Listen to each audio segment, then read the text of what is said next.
Are you confused between linear feet and square feet? You're not alone. Today, let's understand the difference and learn how to convert between them easily. First, the difference.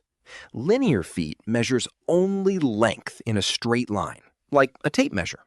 Square feet measures total surface area, length and width together. How to turn linear feet into square feet? Simple.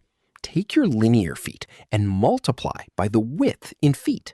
For example, 20 linear feet of wood with a 5-foot width equals 100 square feet.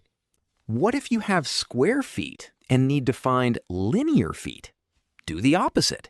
Divide the square feet by the width.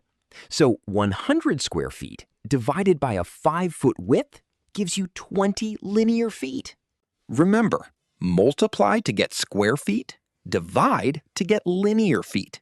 Save this video for your next project and subscribe to Blackboards for more math hacks.